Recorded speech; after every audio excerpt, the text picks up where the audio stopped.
o'clock, so we're going to start the July 15th meeting of the Tufton Borough Planning Board. If you do have a cell phone, if you could put it on silent or vibrate, it is your choice of which one. We have 2 cell tower site plan review applications on the agenda tonight. We also have a voluntary merger, which is listed as the 3rd. I was going to ask if the Dailies are here for their lot merger, because if you are, we were going to do that first, because that'll take about. I don't believe they're coming. They're not coming? I don't believe so. So we'll put that back towards the end. Before we get going, is there any questions that people might have about planning board procedures or what we're doing here tonight, or just general questions at all for the planning board? Okay.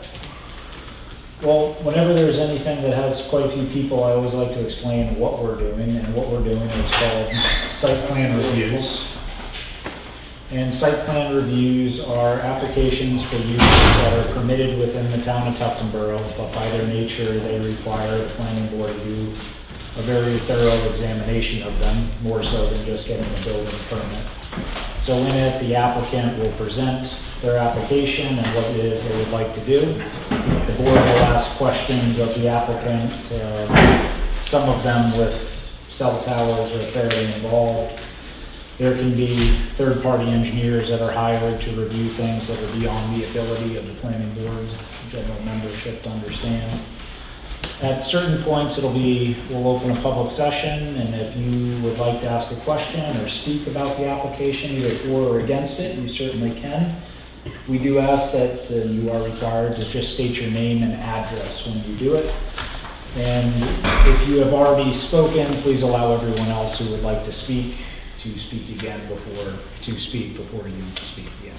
So, with that, does anybody have any questions? Okay. So first up, Verizon Wireless in the town of Tufton Borough, tax map 30-3-4, 69 Sodom Road.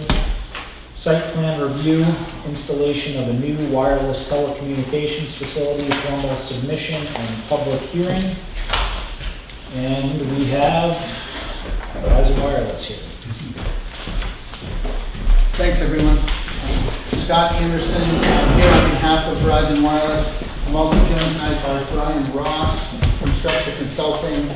As you may recall, Brian is the gentleman that gets information from the radio frequency engineers when we need a new site. He researches potential property locations for hosting the new site, and after he figures that out, and we have someone who's willing to host a site and here for both the sites tonight, it's the town, then Brian and I work together with local boards on permitting.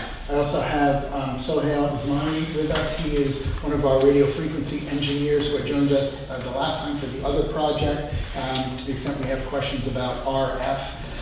And I'll just go through probably because the board has been through this at least once recently, but the public hasn't really gone through it. So talk a little bit about the project itself, what are the different parts of the project, what we provided the town by way of the application materials, and some of the kind of key issues that I think that the board will be evaluating and assessing.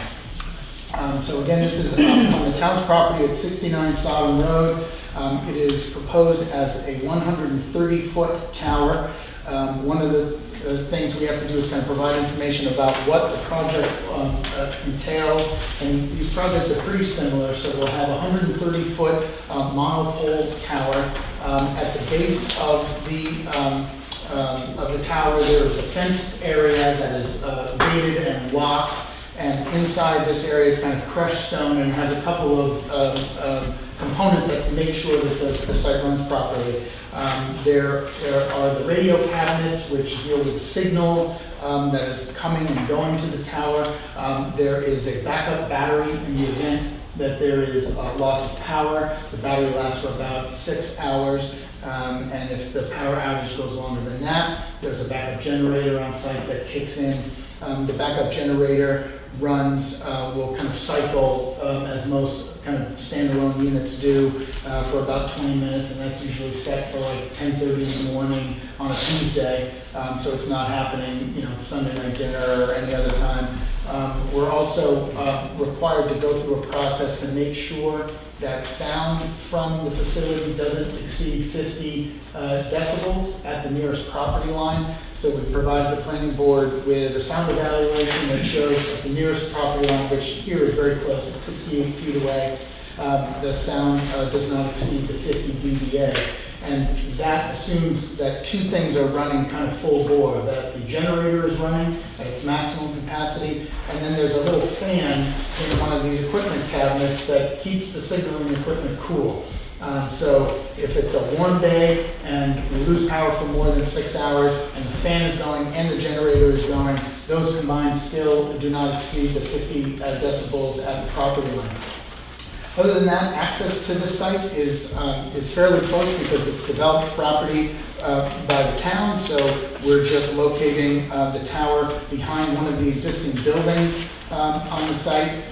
There's two kind of key issues that the planning board has to evaluate here. The town ordinance provides that as a starting point, a new tower cannot be more than 20 feet higher than the average tree canopy within, I think it's 150 feet of where you're proposing the tower. And so in the site plan, we went out and we did an evaluation of all the trees within that radius and came up with a calculation. It's about 55 feet is the average tree canopy at this site. So the ordinance allows the towers to go as a matter of right, 20 feet above that or 75 feet. And then there's a provision that allows the planning board to allow a tower to go as high as 190 feet if we meet certain tests. And basically, we have to show that it's necessary in order for the site to provide the coverage that it's intended to provide, and that there's it's in the interest of the town to allow it to go that high, which from our perspective at least is make sure that this site fits in with other sites so that the town is provided with the best possible coverage. As a general rule, towers that run under 100 feet don't normally work very well. They operate largely on line of sight, so if they're that low, existing hills, trees tend to block the signal and they don't work very well. Sometimes we do projects that low in a downtown setting, in a church steeple, sometimes on a building. At that point, maybe it's a filler for a local downtown area and you can be that low. But for the most part, when we're trying to provide coverage in a broader area, not just in a tight village area, most of the towers run between 125 and 190 feet. Here we're at 130 feet. And we provided some information to the board as to kind of pre and post coverage. There are coverage maps in here that show what the coverage is now and what the coverage is when this site is turned on. And right now we have 3 sites that are kind of in the pipeline or proposed in Tuftonboro. We just concluded one a few months ago out on the neck. And then we have these 2 called Tuftonboro 2 and 4 on the 2 parcels of town land. They tie in with another existing tower that we're on in Tuftonboro, plus towers in surrounding towns. And the idea here is the network is built out so that these towers are close enough that they connect and overlap, but far enough away that they don't overlap too much. Because when that happens, and you're in that overlap area, your phone is confused and it doesn't know which tower to go to, and it creates problems with the network. So Sohail works with the other engineers at Verizon to try to figure out how to design the network in a way with a couple of things in mind. First, to make sure that we're improving coverage, and that's both for phone and for data use. Obviously, data use has become huge now. I'm not even sure how many people talk on their telephones anymore. It's mostly texts and emails and downloads. So we're trying to design the system so that it's strong and it works well. And we're also trying to do it with the lowest possible towers that we can. And so these are the ones that we're proposing town. All three are about 130 feet apiece. That height was chosen because it does the best job at connecting but not over-connecting the different sites. We have a secondary issue with this particular site in that it is only 68 feet from the closest property line. The ordinance requires towers to be 100% of their height from the nearest property line, but allows the planning board to reduce that, again, if we meet certain criteria. There are some siting constraints here that if you move the tower farther away to the rear of the lot, the topography drops off, and so the tower then has to go from 130 to a much higher height in order to keep the antennas at the same elevation. And then if we move over to an area that's open, there's no tree vegetation over there now, it's cleared, and there's some site constraints and issues with bedrock and construction problems, and we kind of laid that out in the application for the planning board to consider. So that's kind of the general bits and pieces of the project and what's involved. We've also did a balloon test and photo simulations that have been submitted with the application, with simulations taken from a few of the locations where the balloon could be seen. And what the engineers do is they fly the balloon. If you were able to see the balloon when it was up, it's a very large red balloon. The top of the tower is actually at the bottom of the balloon, not the top. And then what the engineers do is they take the picture of the balloon, they pull the balloon out, they put a mock-up of what the tower will look like into the picture, and those photo simulations are attached to the application to give folks a sense of what the tower will look like when it's constructed. There's a bunch of other information that we have to provide about compliance with what's called NEPA, that's the environmental review, and that's all in there. As a general rule, setting aside visual impacts, the impact of these projects is usually very minimal. Even when it's an emergency situation, no one has any power, the sound levels are still within the ordinance requirements. But that's an unusual situation, so for the most part, this site is not lit, it doesn't make any noise, there's no traffic associated with it, it's visited maybe once a month on average by a technician, otherwise the impacts of the project are fairly minor. Very little as far as stormwater and the like. In the last project that we had done, we had submitted a stormwater report to the board because it was a very long access road with some steep sections.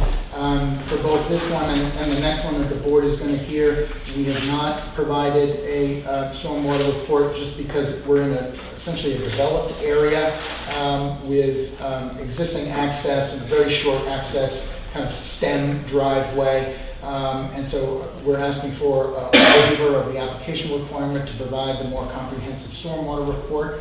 But other than that, we've provided all the requested information to the board. And we are here tonight to hear questions from the board and try to answer those questions, and also hear questions from the public and try to answer any questions you may have about the project. I think with that summary, I'll turn it back to the chair and take it from here. Thank you. Does any member of the board have any questions?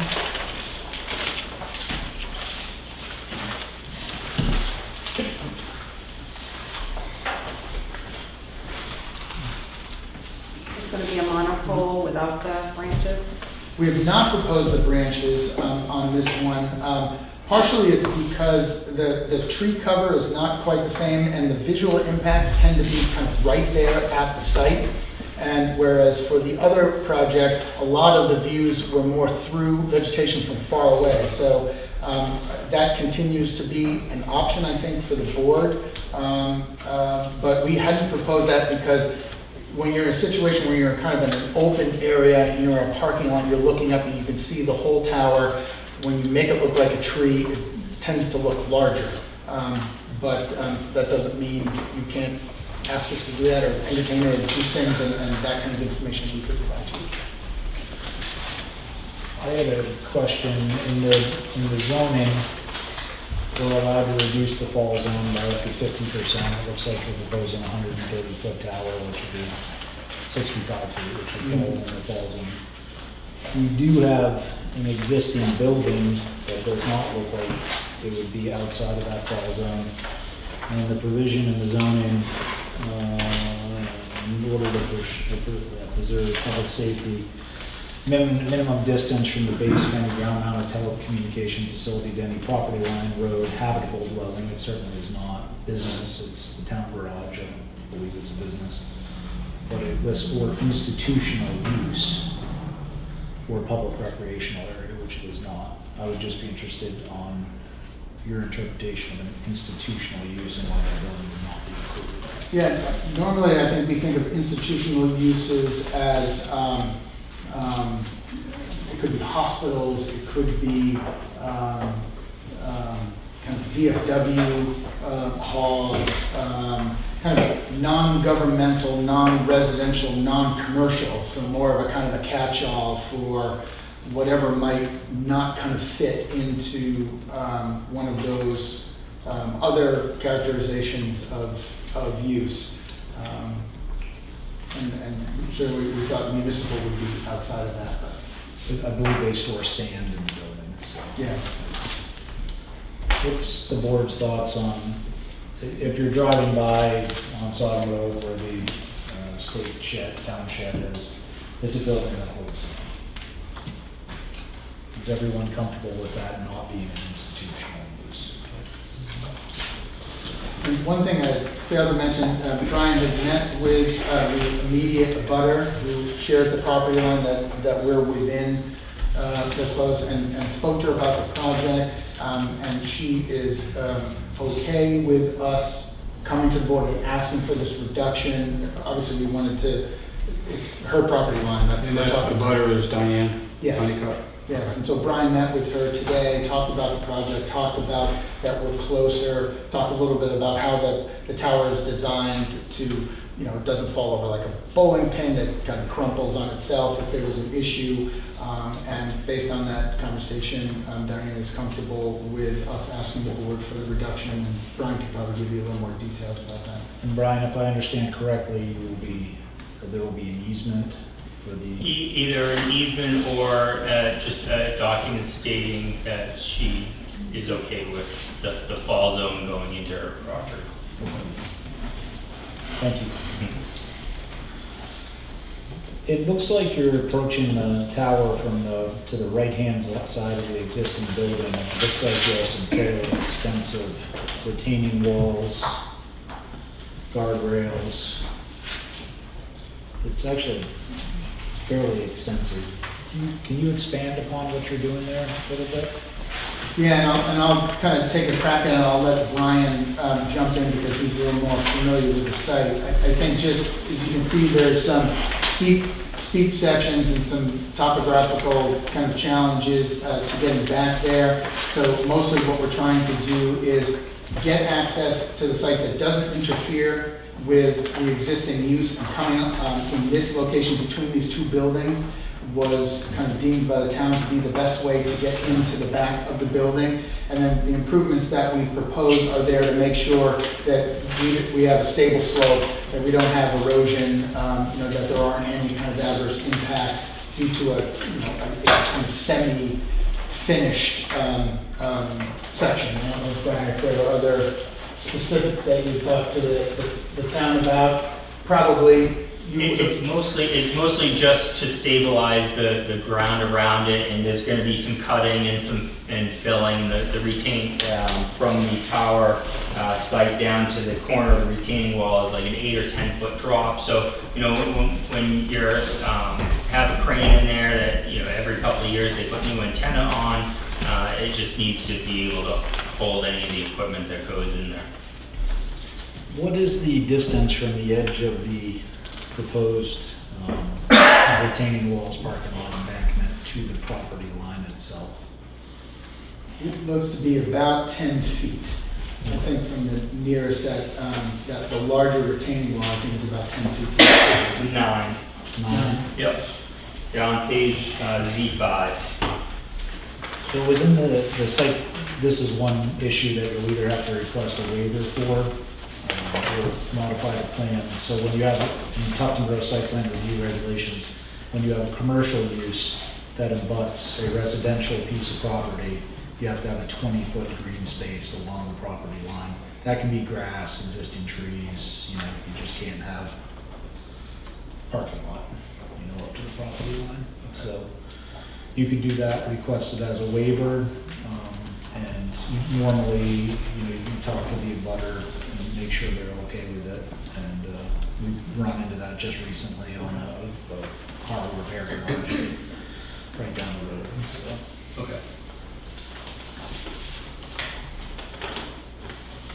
And what are the stormwater controls that you guys are proposing for that parking lot area?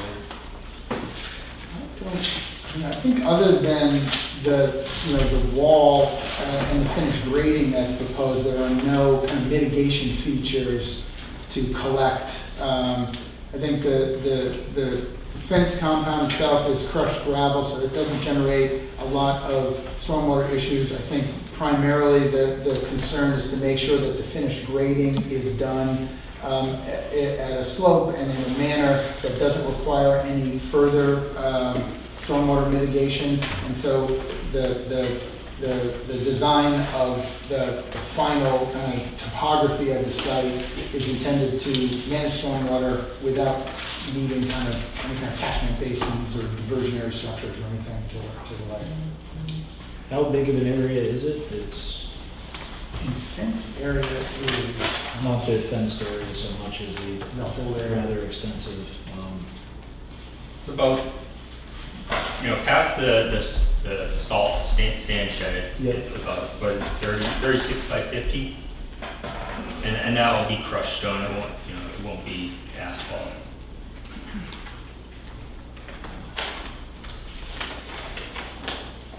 So you would be looking for a waiver from stormwater controls in that? Yes. Your basic response, Scott, was the facility will not significantly alter stormwater flows. Stormwater will flow to abutting properties, the fence compound is crushed gravel, and there's no significant new impervious associated with the tower compound. Yeah. That should basically say. Yeah, and the use of gravel really minimizes any stormwater impact. The reason why we had a more extensive evaluation of the prior site was primarily for the access drive.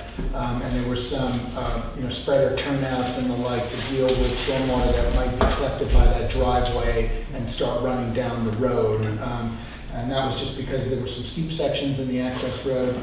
But it wasn't really tied to the compounds, because the compounds with crushed gravel is very, I know sometimes it's treated by DPs of the world as impervious or developed area, but it doesn't cool water, it doesn't shed water. Pretty much where the water will fall on the site will go right into the ground through the crushed stone.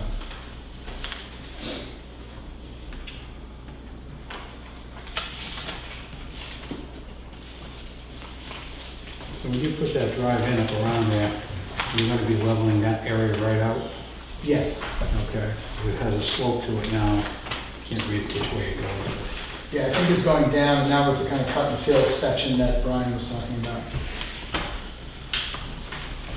And how are you bringing power into this?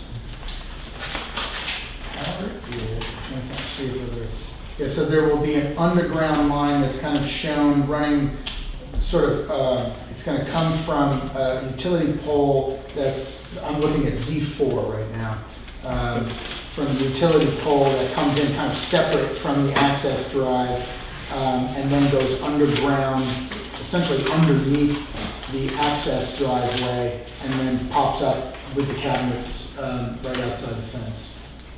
So buried all the way in. And I think it's buried, there's a pole, I think, so it'll go from the street pole to the existing pole right next to that shed, and then drop underground from there. Okay, so you're going to go a pretty significant distance up to the drive, then you're going to take it right under the drive? That's correct. Yeah. Okay.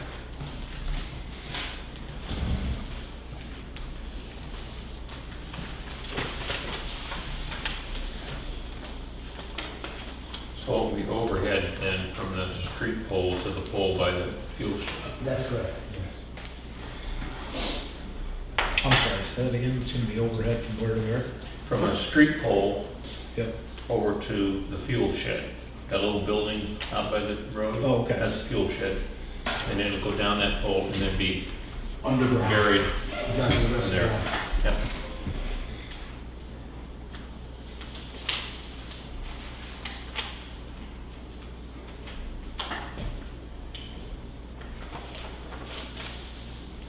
Does a member of the board have? Yeah, I do. Matt, thanks. Just so everybody understands and clarifies, you are leasing an 80 by 80 square foot area along with the road. That's correct. So we have the 80 by 80, which is the tower compound area, and then we have an access easement for the roadway and a utility easement for that spur that comes out to the street pole. Okay. And then within that 80 by 80, you intend to build in the 50 by 50. That's correct.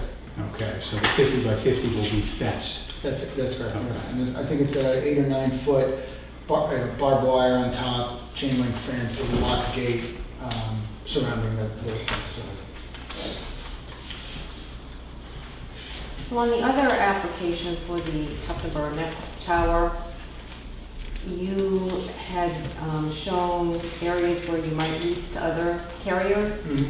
What is the situation here?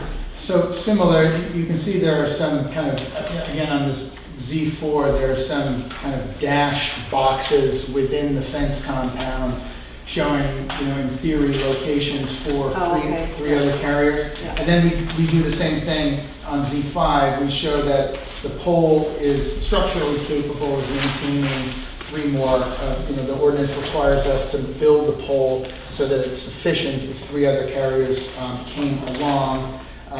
The town's going to have a whip on top above our array and shows our kind of level of our antennas is at 120 feet. Kind of what we talked about the last time, it's important to design the pole so that it's available for co-location, but what we don't know is whether anyone will ever show up to use it. And so I think the board is kind of looking at the impacts from our proposal, but to the extent AT&T or some other carrier came to town, your ordinance requires anyone new to evaluate whether any existing towers work. And if so, you have to go on the existing towers. You can't build a new one. And so at least the ordinance requires that the pole itself be strong enough to hold more folks if that was the way it went. So it looks like you have the potential for 3 more carriers. At least structurally, you start to get down to 90 and 100 feet for your antenna rad center. That is not likely to work for most folks. The 110 might work.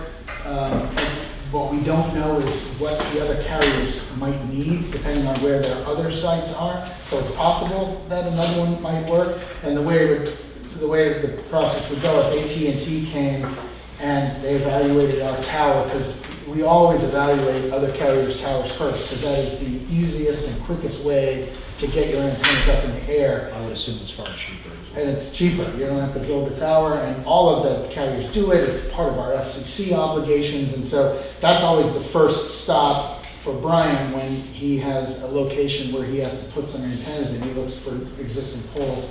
So AT&T or another carrier would have to evaluate. If it worked for them, they would certainly go that route, and if it didn't, they would come to you, explain why. You go hire Ivan. Ivan would review their reasons for not being able to use our tower, and then you make a decision as to whether or not to allow them to build a new one. But the ordinance at least requires a couple things for co-location. It requires us to design the tower so that structurally it can handle 3 more, and that's what the plan is intended to show. We also have a letter in there that commits Verizon Wireless to making the tower available at reasonable cost and the like, which is something we do all the time because we're just as likely to need an AT&T tower next week as they are to need ours, and so the carriers are pretty good at working together on that. And the tower, so again, so people understand, it's a co-location tower, so other sources can jump on through leases through you, okay, for that, and as many as 4. As many as 4 structurally could be held on the pole. And obviously the next carrier would have to negotiate an agreement with town, and at least approve that, or would another carrier need to strike a separate deal with the town? No, it would strike the deal with Verizon, but if I recall correctly, we'd notify the town when that occurs, and then also there is a portion of the rent for each carrier to go back to the town. Yeah. And that's pretty common. Yeah. Well, the state's RSA under 12K requires you to do this. Yeah, So this is absolutely. the marina stance requirement. It's not, It's not out of the goodness of our they don't heart. have a choice. Okay. I know we're gonna go into this in much greater detail, or at least I've been as, but what are the RF percentages at the property lines with just your carrier and then with maximum number of carriers? And what are the noise percentages, decibels at the property lines for just you and them? No, I don't, I'm just checking the RF report, because I don't think our RF report has the emissions estimates. And so we're gonna have to get you that was a separate report that I think we did. And frankly, I think it should have been in here in round one, so we're gonna need to get you that figure. It's just over 2%. Scott, page 5. Page five? Page Yep, five. of the RF report. So just over 2% with the one carrier? One or carrier, and- with one carrier. Okay, and what is it with the 4 carriers? or- Have not, Have not. Could you calculate that, 'cause I know it's gonna come up. So that's quick, that's 2% of what FCC allows. Yeah, That's correct. property line. And do you have the noise level with the single generator? This one is right at 50 at the property line. no. With kind of worst case scenario, generator running, fan running at maximum capacity, it'll be 50 dB at the property line. And the ordinance says no greater than 50, so Is that with one carrier? that's one carrier. Well, let's hope technology improves by the time. Insulation gets better. Yeah, insulation gets better. So just so everyone understands, there's stated standards for what noise and RF frequency can be from the government. So one of the things is the decibel rating at the property line, one is the RF frequency, radiation levels at the property line. The decibel ratings is basically with the generator running, so not all the time, but what it would be with the generator running. So what the board has been asking is, what is it with one carrier? What is it if you had 4 carriers and all the generators were running at one time? So it's just what we're asking. Could you tell the people here, the board, everybody, a little bit about how your signal drops from the tower? Oh, yeah, so Signal levels, and talk about, health and safety. yeah, definitely. So all these sites are regulated by the FCC with limits on essentially the power and energy level of the antennas. And for the most part, the way it works is the antennas are focused in 3 different directions, and it kind of comes out like a cone. So usually the point at which we kind of calculate what the maximum energy level is from the site is where that bottom of that cone will first hit the ground.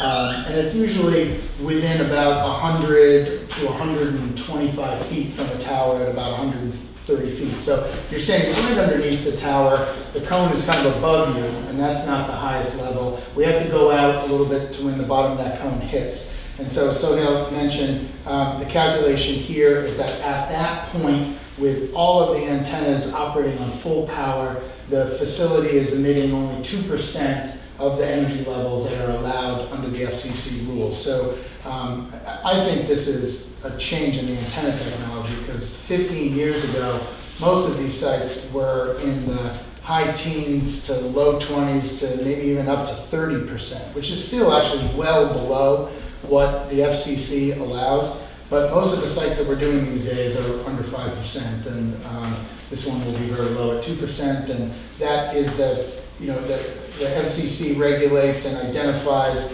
kind of what are the safe operating levels for these facilities. When the technicians go up on the pole, that area close to the antennas is well over the 100%, and so they have to turn that off when they go up. But the energy strength drops significantly, and it's kind of shown in a graph that really drops very quickly. So, the closest, the highest distance around 110, it's at 2%.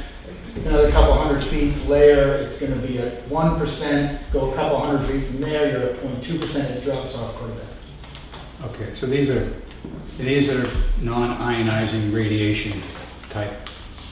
Yeah, this is a frequency, a megahertz frequency, FM radio, microwave, shortwave, the town's emergency radio, all of the kind of the radio frequencies that people use. It's different frequencies, and as probably most folks know, we go in, all the carriers go in and they acquire the rights to use a certain frequency, because this is public airspace.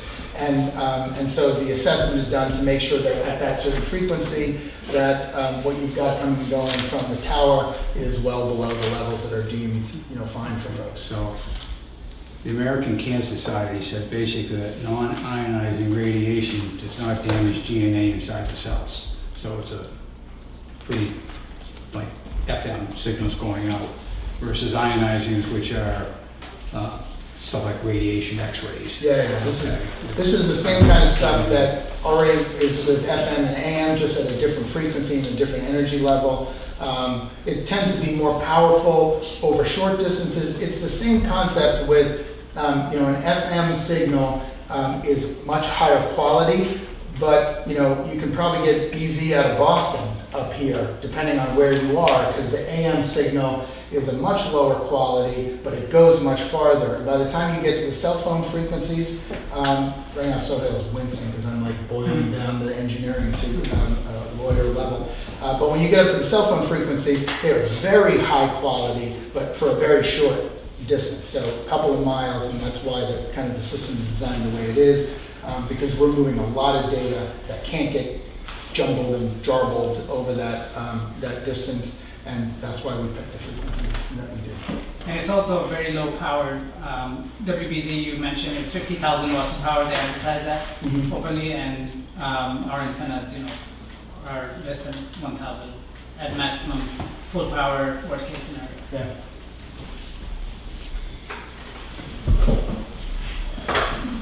All right, so you want to go to the board on the question?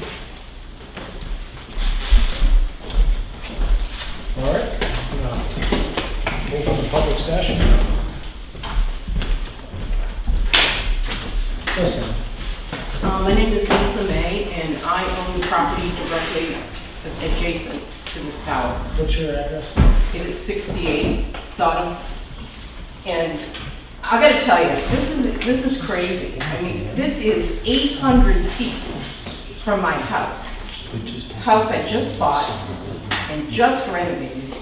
And this is just mind-blowing to me that I'm gonna have a 130-foot tower in my front yard.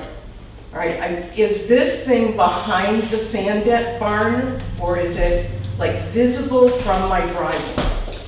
It's behind the barn. I don't know So you where have the the big barn, you have the garage, and then you have the sand barn. And then there's another structure next to that. It would be the larger barn to the right. The one holding the The one sand. holding the sand. Okay, so it's going to be behind that.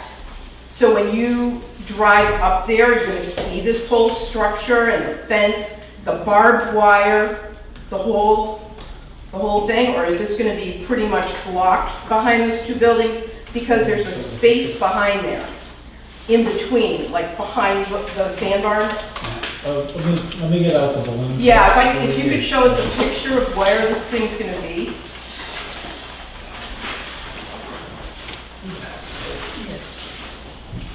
Is there a picture of what it looks like? So they did balloon tests where they actually fly a balloon to show the heights, and then they, I deliberately turned down a house in Gulfboro because it had a radio tower, and now I buy this, and it's literally 800 feet from the front of my house. I guess I just don't understand why it wouldn't have been located out at the dump or somewhere. You have acreage, you have hundreds of thousands of acres out here. And the waste facility has absolutely no obstructions and tons of acreage. Why is it being put in a residential neighborhood? So they go out and determine, if we open this book out quite a bit, they look for gaps in their coverage and where they need to be filled and available property for those coverages. So by law, towns have to allow telecommunications towers, and the government basically administers quite a bit of it. It dictates the local municipalities what is allowed and what is not. So once an acceptable site is found, what works for what the telecommunications companies are looking for filling coverage, they have to find a willing property owner to host or lease the space for the tower, and that's how you arrive at it. All right, well, this is definitely going to affect my property value, absolutely. People are going to come by there, see this enormous tower looming up, and I'm going to be able to see it from my house. Not only is it going to be directly across from my driveway, you're going to drive by and see it, but my house is right there, right on top of it, 800 feet away.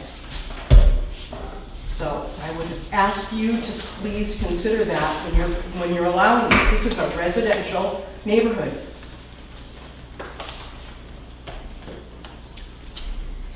Are there any other members of the public who would like to speak? Okay. I think that there's no question that we are going to need the third-party engineer. Did you have a response? Or? No.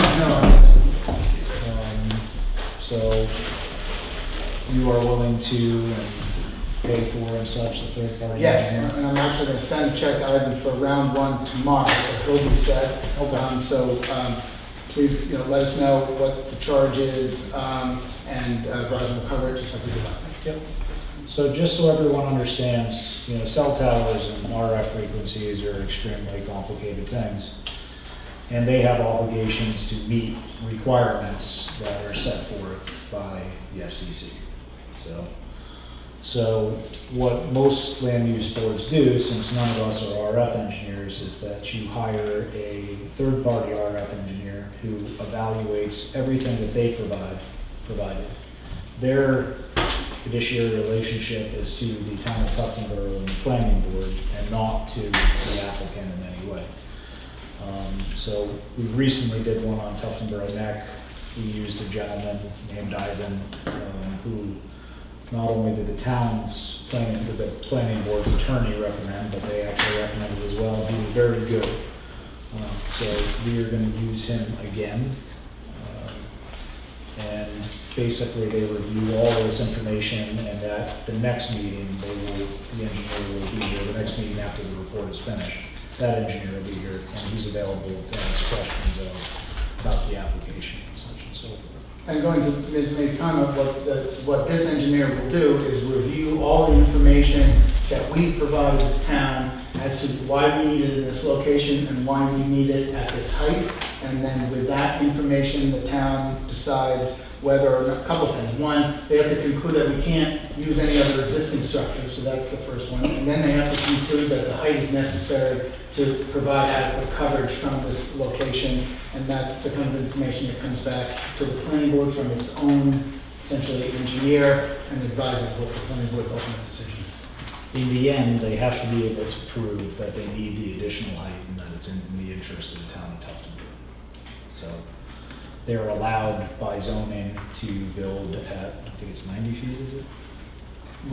Up to 190, but starting at the 20 feet over. So Starting at 20. Yeah, starting at 75. And they may have additional height provided they can prove that they need it and it's in the best interest of the town. Question? Yes. How many miles does this thing go? I mean, how many miles does it cover? So in the app here, I'll just show you this. We do some plots that show the kind of before and after. So this is the before plot, and what it shows is this was the one down on the neck. This is Tufton Borough 4. It's the next one that's going to come up this evening. This is the location of Tufton Borough 2. So this is the coverage that this is not on, and then that's the coverage that the proposed location of Tufton has. And these are all meant to kind of connect into each other and to the ones up in Bolton Borough. And so the location is chosen for that. And this is all the stuff that the planning board engineers review and say, yeah, I agree or I disagree, and then the board, has that information to make a decision. Just one last question. This whole barbed wire enclosure, is that going to be visible from the front as you approach the facility? Directly across from my driveway, am I going to be able to see a barbed wire enclosure? I don't know where your driveway is, so I can't. It's directly across. Should be Directly blocked. across. It should be blocked by the building. It should be blocked, because I'm looking at site plan Z2, I think shows your driveway across the Yeah. street from the site, and the big sand shed, the tower is located directly behind it. The fence is only 8 or so feet high, so I think the base of the tower will be blocked by the buildings in the first maybe 20 feet or so. The picture that they've shown you shows it's really the top 3/4 of the tower that you will be able to see from across the street, but the base should be blocked by the building. Do any other members of the public have any questions? Okay, in that case, we are going to hire Ivan, third-party engineer. We are going to continue the meeting on this, continue this application to August 19th. a date certain of August 19th. Outstanding questions, because I always like to give you a list, is that 20-foot buffer for the residential property, and such and so forth. I would like one consolidated waiver list, Okay. just one page with all the waivers you're requesting. And probably a little better argument on why you don't have to have stormwater controls on that Okay. section right there. Anybody else got anything? All right, can I have a motion to continue to a date certain of August 19th? All those in favor? Aye. Great.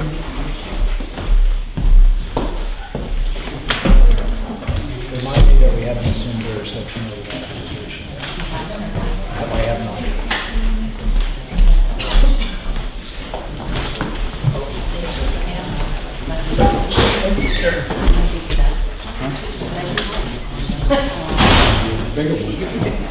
All right. Next up, Verizon Wireless and the Town of Tufton Borough, tax map 55-2-6, 189 Middle Road. Site plan review, installation of a new wireless telecommunications facility, formal submission and public hearing. Just in case anyone is wondering, this one is directly behind the fire station. And with that, welcome back. Same cast of characters, same general concept behind the site. This is another 130-foot tall monopole. The best plan, I think, is Z4, kind of shows where it is behind the fire station. Same basic components, a backup generator, signaling equipment. We did the same assessment of sound. Z4, that has the best detail on it. We did the same assessment of sound. This tower is about 300 feet from the closest property line, so as you would expect, the sound is only 40 decibels, not 50, with everything running at full power. So, as with the other site, this complies with the town's noise standard. We have provided similar information, photo simulations of the proposed tower, the information about NEPA. The average tree canopy in this area is even lower than the other one. It's only 42 feet. So that would give us a 62-foot tower as of right.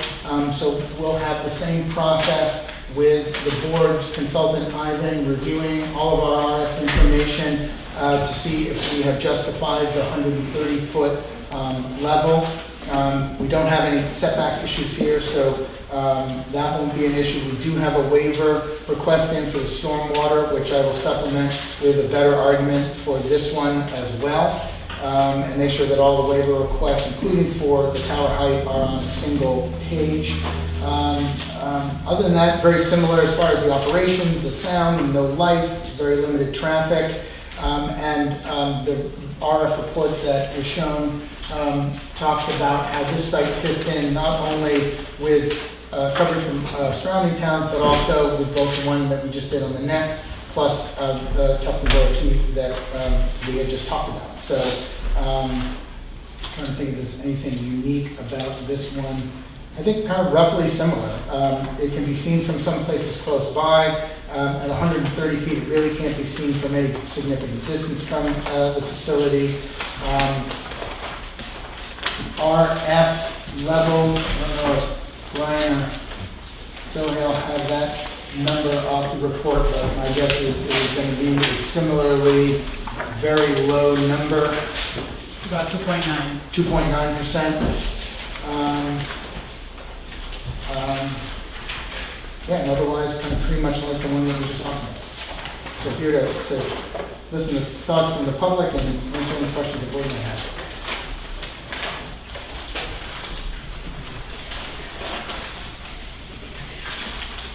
On both of the projects, have you guys talked to the fire department? Especially this one, since it's About kind of fire protection. just their sign off on it. No, I haven't spoken to Chief Thompson in quite some time, so I'll connect with him. Yeah, just make sure they have no concerns on either one for access or anything like that. Okay.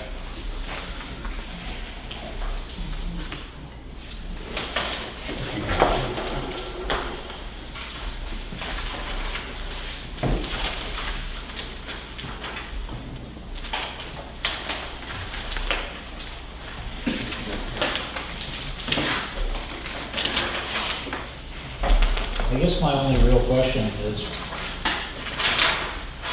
the big one is, if you're constructing a road, and I brought this up with you, you're constructing a road in, a rather large one, and it would just seem simpler to me, given your limited access, to come through the parking lot of the fire department, which already exists, just because the grades are suitable.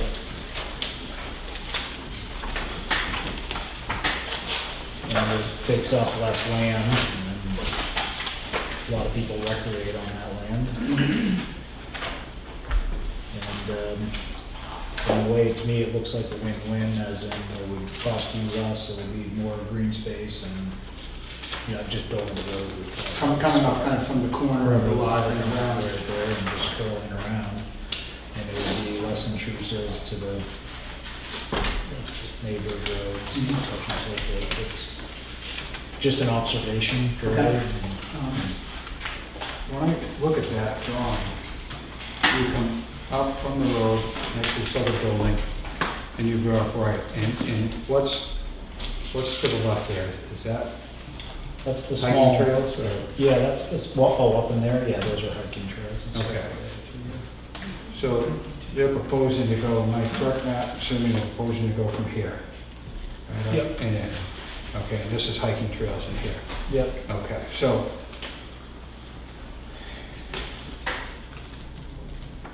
I'm thinking that, a lot of people go up in there too. Had you looked at coming the other side of the fire department up around in, and what's the, It's straight up. I mean, straight up. Yeah, it's it's just steep. behind, right behind the firehouse that I can see the grade I'm kind It's of pretty looking at, steep but elevation all the way along there. I can't see the numbers on it. It's straight up. Just a thought. Okay. And then when Brian's checking in with the fire chief on other, on the safety issues. Yes, just as, I had said, a little while ago, is just, there's kind of already an existing, pathway there, and also, the drainage swale at the edge of the asphalt at the fire station, as well as you know, it's currently just soil, so we'd have to reroute utilities would need to be different than they are currently proposed, and which are just currently going underneath the gravel road. It was just a thought as I looked at it. I said this would be simpler this way. So speaking of utilities, how are you guys doing? I believe they are underground. I'm looking for the pole that they dropped from. Okay, so we're coming off an existing utility pole that's kind of to the right of the access drive. And it looks like we're going underground right away at the base of that pole. Or is there one pole down the driveway, or is it underground right away? No, it's underground right away. Yeah, underground right away. Yes.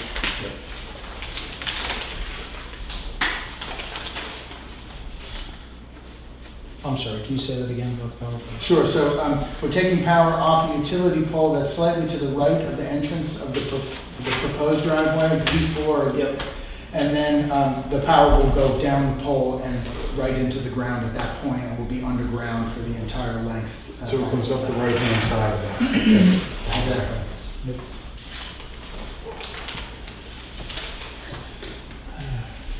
When people hike up in there, where do they park? They park typically to the right of this new access. In other words, that's an existing driveway that comes up into the area.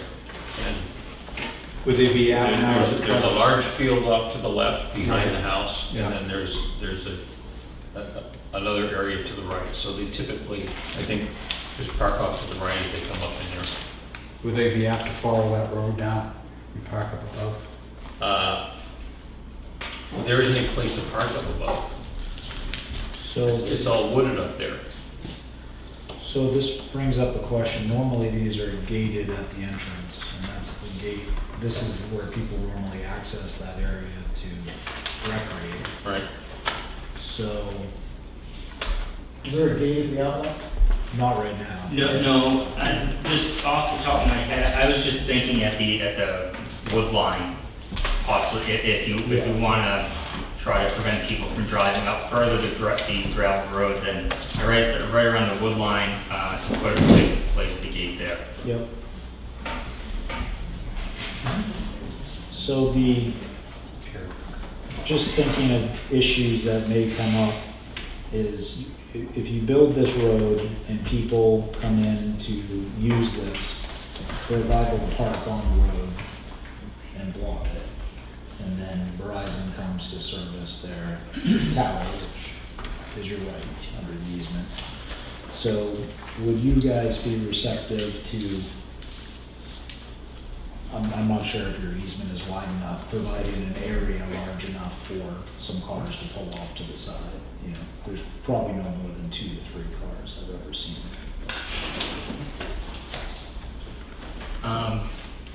Our easement is 20 feet wide. You don't have enough.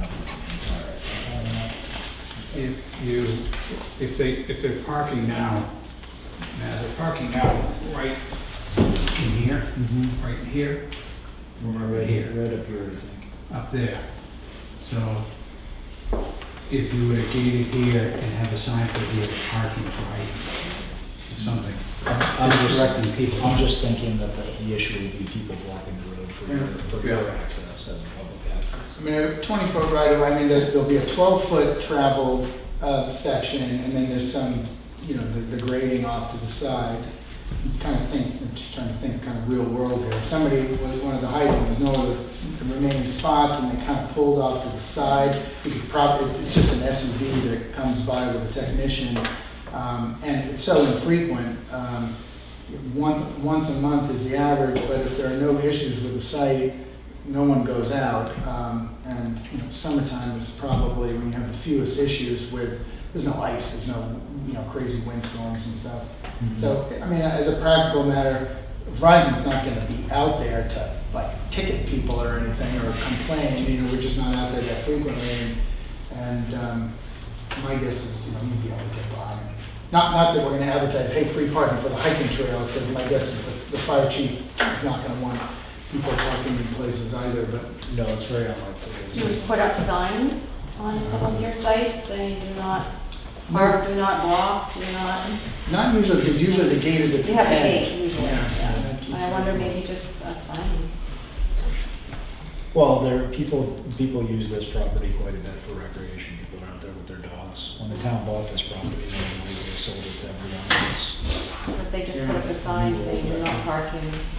So maybe it's, I'm sure there's a way around it. Not just, That's what I'm thinking, if you just had a sign at the bottom with an arrow, and your hikers park here behind the building.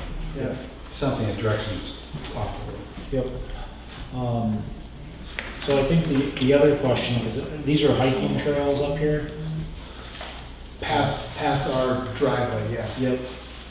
So one of the existing hiking trails looks like it runs through the new location of the tower.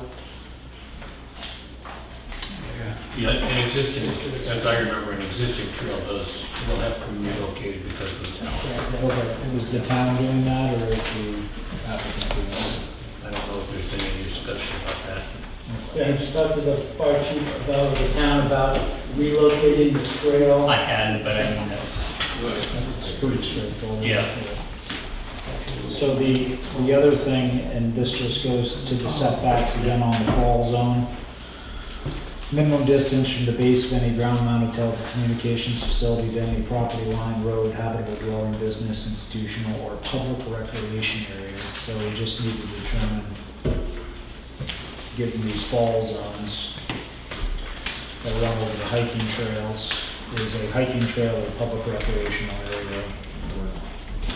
I'll take a look and see if there's anything guidance in the ordinance, and this is something you're already aware of. Normally, we think of a baseball field, soccer field, park, stuff like that. but- I would tend to think that was a park or a baseball field or something like that, but we should make sure we're thorough. Okay, we'll take a look at that and give you some thoughts on it.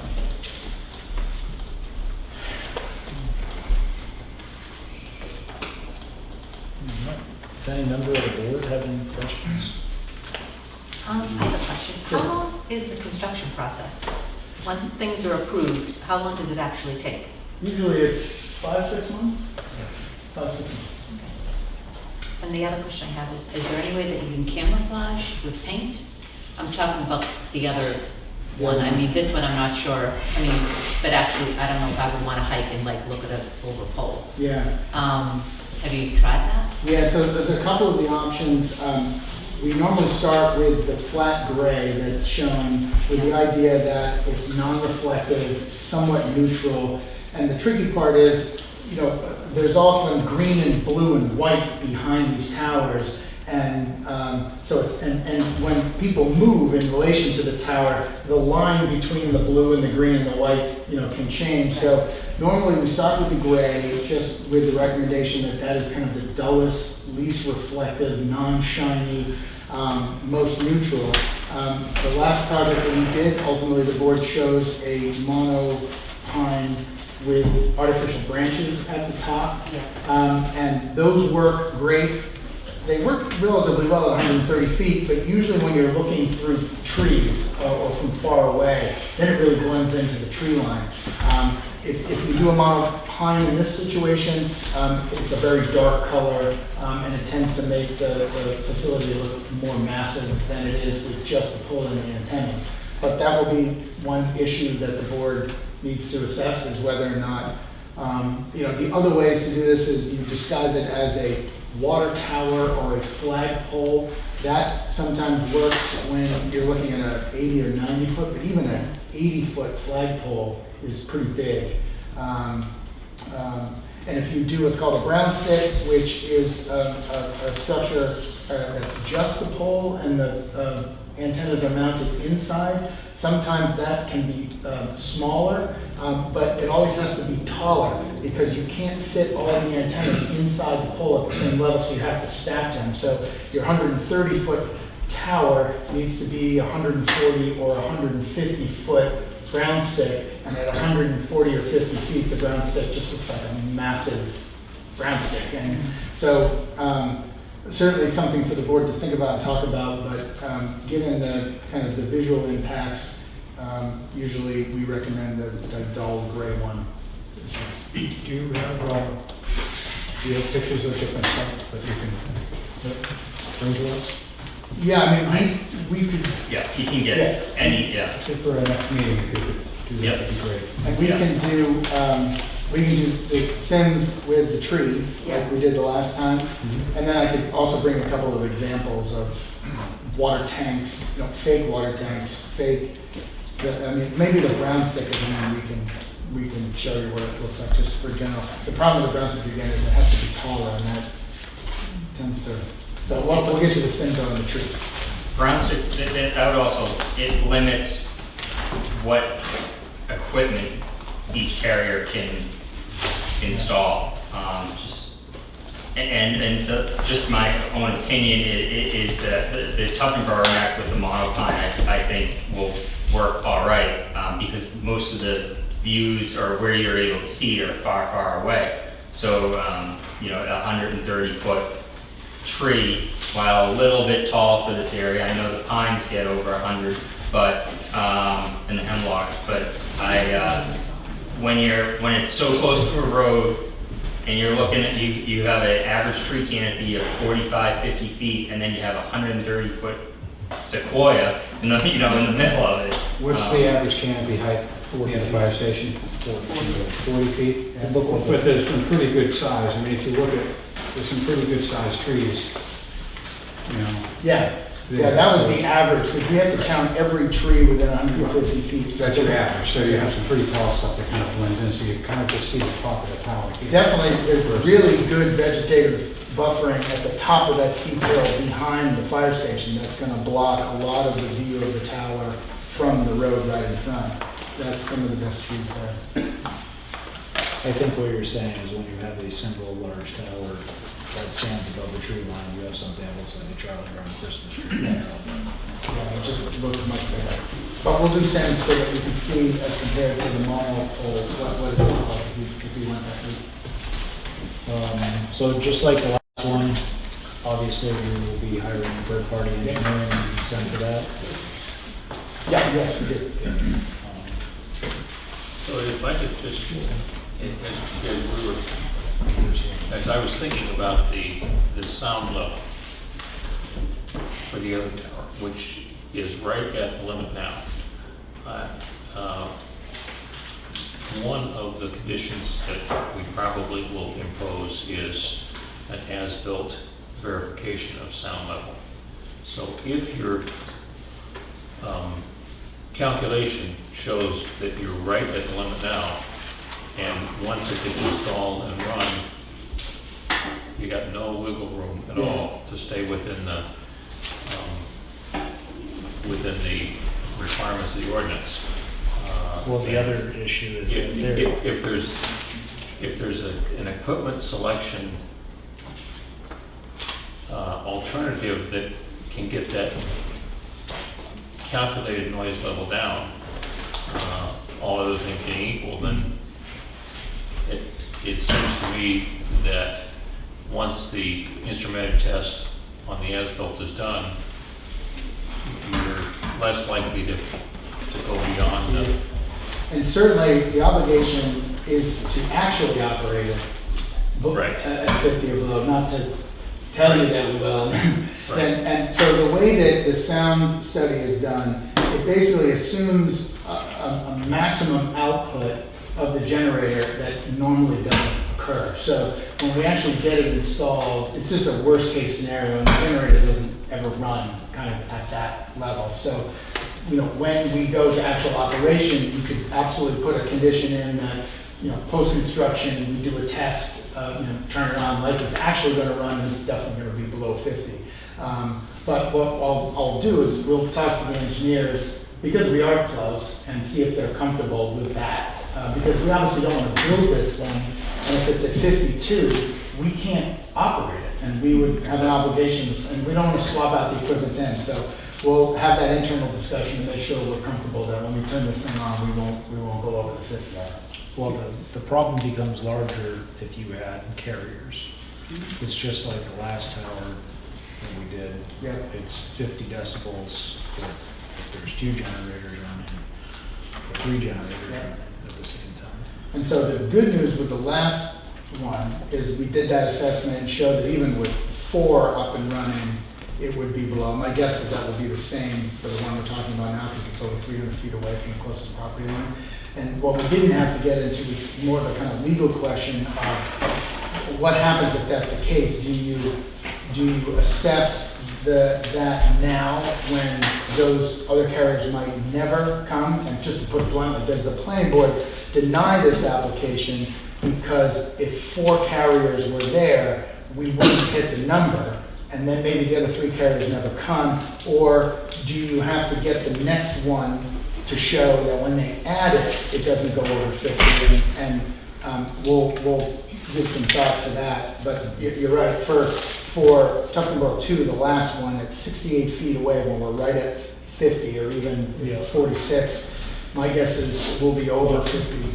You know, technology advances all the time. Mhm. A generator that puts out 50 decibels Yeah. today could be 10 decibels 10 years ago. And, you know, we've had sites, we did one in Cape Elizabeth, Maine, where we had to install fencing with foam insulation that further buffered the sound. So if other carriers came on, you know, AT&T, they might have some options to make sure that it didn't go over that level. Does any member of the board have any other questions? Okay. We're going to open the public session. If you'd like to speak, please let us know, and please state your name and address. Yes, sir. Yeah, my name is Peter Slusky. I live at 6 Henry's Way. Will either one of these towers have any kind of light on it for, they're not high enough, not tall enough? And will either one of the towers have any kind of metal or guide supports, cable supports? They'll be freestanding single pole? Yeah, no lighting on the towers. Normally, FAA requires lighting at 200 feet or higher, or if you're close enough to an airport, but you have to be really close and kind of break the plane of the landing zone. But this site doesn't trigger any of those, so there'll be no lighting on the tower. And no lighting at the base. There are some work lights that are motion detect if the engineers have to come at night, but otherwise there's no lighting within the compound that's on either. Thank you. Yes. Nicole Bailey, 4 Henry's Way. I think, from my perspective, this location couldn't be more imperfect. I think it's a terrible location considering we have conservation land there. We abut that conservation land. We can walk directly from our back door onto the trails, and we utilize them all the time, winter and summer. So are we talking about taking land that's marked for conservation and actually building this on conservation land? If you're talking about cutting off those trails, I can only imagine utilizing some of that. So how does that fit within how that land is supposed to be used? It's actually a really good question. That property where the fire station is that a conservation easement on it? I don't know. I bet I know somebody who does. I actually don't. I only pulled the title. I only reviewed the title for the other one because of the other questions we had. Okay. But I have the title. I can get the title report for you tomorrow. Let's pull that and Yeah. we'll see what we got. In addition to that, when you're looking at the recreation use, not only the trail use, but we utilize that land for community events. And I think that's something that should be taken into consideration. What portion of the land do you use?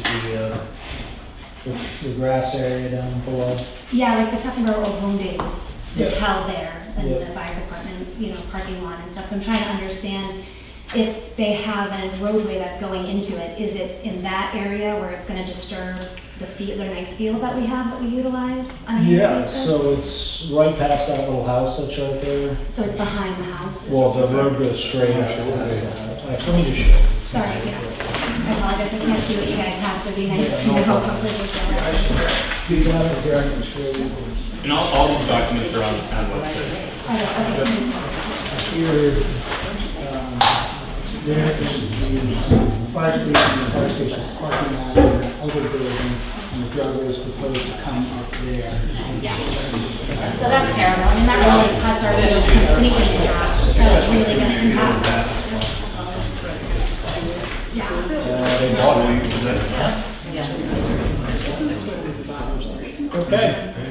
Is there any other, yes, sir? So that road is gonna cut right through the middle of that field that we utilize for community functions. The school also uses that in the winter for their snowshoeing, for the kids that can't afford to go skiing or whatever. How else will that building impact children that are utilizing it on their own? Is there gonna be any safety issues there? Also, what type of radiation would we be looking at for the firefighters that we have a hard time finding to volunteer at that station? Is that gonna impact future volunteers coming into it? So that'll be a question for the RF engineer, but he can give you the percentages and the RF levels. In a way, one could argue that access is better because they're putting in a better road there. The gate would be up above Well, it. that whole field is set up with tents when we do Old Home, and you're gonna put a road 20-foot wide right through the middle of it. 12 foot. It's a 20-foot easement, correct?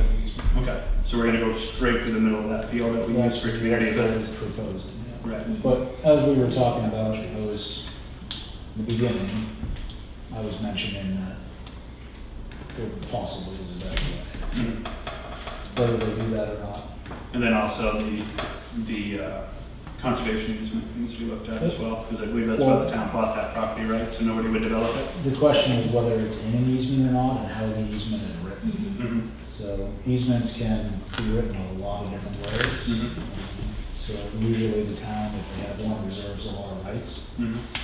but We'll double check and get back to you with the details, but it's almost a certainty that we're not within an easement area, mostly because before these projects come to permitting and leasing, they go through this enormous environmental and title review, and if there are any restrictions on the property, then the site's rejected. And so my guess is when we nail this down, we'll find that this is on the part of the property that can be developed by the fire department and then leased by the department, and it doesn't impact the easement area. And I think the plan shows the trail relocation coming just kind of in between the fence compound and the back of the fire station. So it's small on the plan, but the proposal is to reroute that trail around the fence Our area. natural hiking trails, we're gonna have to walk around barbed wire, is what you're saying? Yeah, I mean, right now the trail goes behind the fire station, so you'll have to go by the fence. The town can request that they not barbed wire be on top of it. It's not a requirement to have barbed wire on It's a top. natural area, you're gonna be crushed stone, cement building, any type of No fence. cement building. There's no building. No, No, so there's there's two equipment equipment cabinets. cabinets and it'll be crushed stone, Yep. no building. So I don't believe that property actually is an easement, but we should double check. Yeah. And I I just was don't gonna say remember that it. the title report was reviewed by both the town attorney and our attorney prior to the lease being signed with the town. Yeah, So- we should double check. But I don't recall it, because usually when they wanna do one of those, they bring it to the planning board. They're really fond of conservation easements in this town. so. Yeah, we'll double check that. Sorry, are you saying they never put the easement on that 75 acres? I don't remember it ever coming to the planning board, and usually when they wanna do those, they come to the planning That's why board. that land was bought, correct? So a developer wouldn't go in there? It That would make was sense if we the put it in. arguments for the road, And yeah. if we hadn't, we should. When we purchased the property, that's what we were told. When they did all the research on the surrounding land, that was a big selling point for us, is that we were abutting 75 Yeah. acres of conservation, so. Realtors don't always tell the truth. That's so true, but I'm just That's- curious. I do. Well, yeah. Can I just get their names? Oh, I'm sorry, name and Nicole address. Bailey at Bailey, 4 4 Henry's Henry's Way. I don't know how to measure sound in decibels, so to speak, but again, thinking of just hiking on those trails, like the average typical sound that's coming out of those facilities, what would you hear if you're walking by in a nearby area? On a normal day, you're not going to hear anything because most of the sound comes from the backup generator. So the only other item there is a fan that cools some of the signaling equipment in one of those cabinets, but you're not even going to be able to hear that 20 feet away. So it's really the backup generator that generates the sound. And again, that only runs after there's been a power outage for 6 hours. So it means there's been some sort of significant storm that has knocked out power for, I'm sure it happens. In Tuftonboro, you have 6-hour blocks, but, on a July afternoon, you're not going to hear anything. So when you You're put saying that the fan in, only runs when the generator comes on, or the fan runs all the time? The fan runs when the temperature inside the equipment cabinet goes up, but it's a very it spins, but it's not making a lot of noise. It's, it's less than a window fan that you might have in your house. So that part, that's the one that can run sometimes during the summertime and during the day when people would be out there. But that you won't be able to hear it anywhere near the house. Yeah, so let me put it in layman's terms. That generator is probably gonna run about once a year for a few hours because it's got a battery backup, so it has to exhaust the battery backup. So it doesn't self-check itself and run It periodically? self-checks You're saying once a week for 5 minutes, but Yeah, we'll do that Tuesday morning at 10 o'clock, and it won't be a Saturday, it won't be a Sunday, it won't be at night, it'll be the only time that would run for a continuous period of time would be as if you had an ice storm and it really knocked out a lot of power lines, so it exhausted the battery backups, and then there was still no power, and then the generator had to kick on, so. And those generators are fully insulated. Yeah, I mean, this is a little beefier than your regular residential unit, it has more insulation, but that's the purpose for doing the sound study, to show where it is. And at 40, you start to get to, I'm talking at like 60 right now, so at 40, it's more like conversation in a library between somebody, taking on a book, so it starts to get, pretty low. And that's even with the generator running. But you're right, the trails are much closer than the property line. But because the generator will hardly ever be running, that fan, that's the other source of sound, really, it doesn't generate any significant noise. There used to be, we used to do equipment shelters. They were 12 feet high and 12, 15 feet wide and 26 feet long. And all of the equipment was on the inside. And then you had no windows and one locked door. And then you had two huge condensers on the outside because you had to keep essentially a shed cool during the summertime. And those things ran all the time. And so this is a much better design that's come up in the last 5 or 6 years where we got rid of the building. And so the only cooling, there's no AC unit anymore. It's just a fan, so it's much, much quieter. Is there any other questions? I got one. So Scott Thompson, 820 North Line Road. So my question was, will this, will you see the base of this from the road, or is it going to be up around the corner? Right here. So this is kind of a good shot simulation showing from kind of the front of the parking lot, out by the road. So that's the hill that they're talking about. The driveway comes around here, goes through that cut, and some of the base trees are close by and the tower's behind it. Okay, yeah.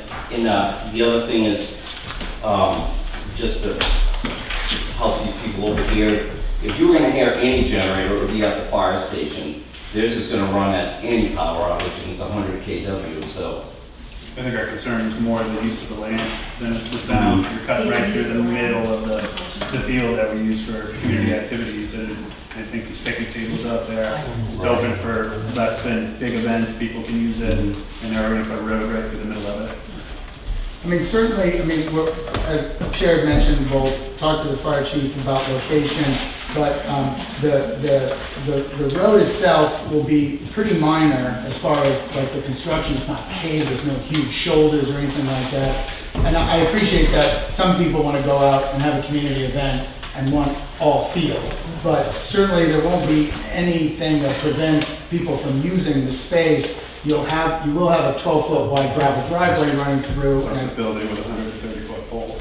Well, the pole, you're right, the pole is there. Yeah. But we won't be out there, and so. No, you won't. We will.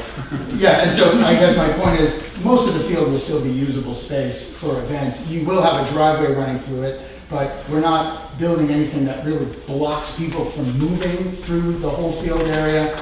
And although, you can't set up huge tents and things that permanently block it, it won't be a part of the development that kind of prevents the public from going there. It's an easement where the town can't permanently block it, but it's only an easement. We don't own it, we're not even leasing it, and so the town has the right to access that so long as it doesn't interfere with our use, and our use of the road is, a couple hours a month, so. Is there, sorry, it's hard to kind of see where it's going, but where that building is right now, that uninhabitable building, right? The gold house. Can you go to the left of that and stick closer to the tree line with it, as opposed to maybe putting it more in central proximity of that field? I'm just curious if there's any way it can be moved so you're not routing up to the right of the house and taking that. So that, this new driveway follows the existing driveway all the way up. It's following the line of that existing drive that goes up that the people take going in today.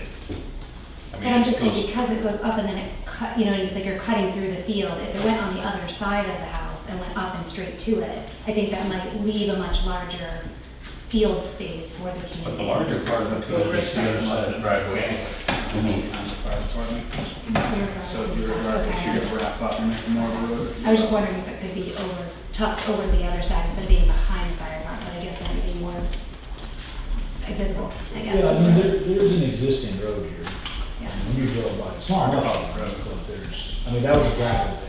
Yeah, no, I understand. I'm just, again, I was just thinking if it could be pushed so far over that it's less invasive to feel. Well, there's a cemetery up there, right, on the left-hand side. So the other thing is, Steve might be able to help out with this. If you put a gravel road through there for construction, and these guys are only going up there maybe once a year, why can't it be skimmed over with loam in that field section in grass, and they can see the, you know, I mean, really. You'll have a big section of grass.